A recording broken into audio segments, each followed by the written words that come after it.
Hey guys, I'm just making a quick video showing you how to export out a PDF with the bleed and crop marks included from InDesign. It's pretty much the same from any Adobe program.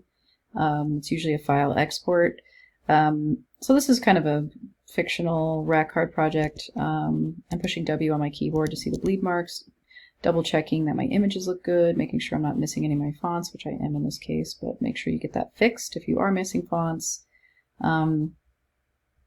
Also checking my images to make sure they're, in the links panel, making sure they're CMYK, which this one isn't, so I would have to fix that. And the effective PPI needs to be at least 300.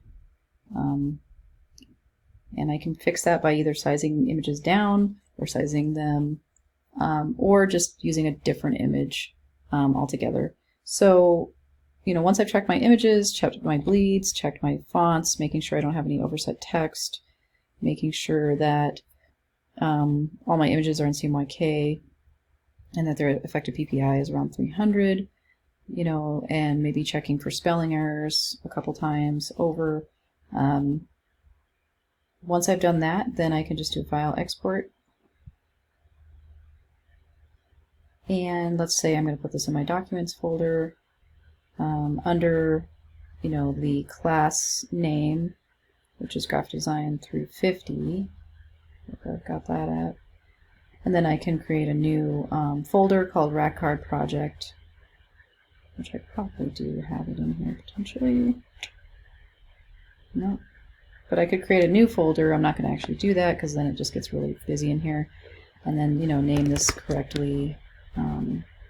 Should be already named correctly if you named your INDD file correctly. And then we will export this out into our project folder inside the class folder in our documents. And we want to go to marks and bleeds. We want to make sure use document bleed settings is cropped or checked, and the crop marks is checked. And make sure this is on high quality print to begin with. I'm on modified because it already remembered these two need to be checked. And another important place, I guess, is under general. Just make sure it's on all pages here.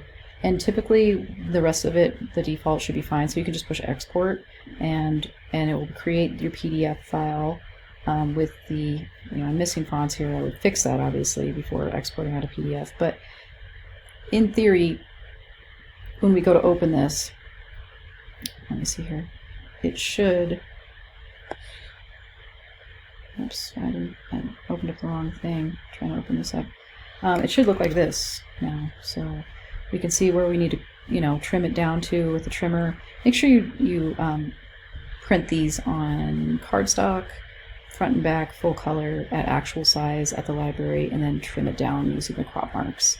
All right, that's it. That's all I got.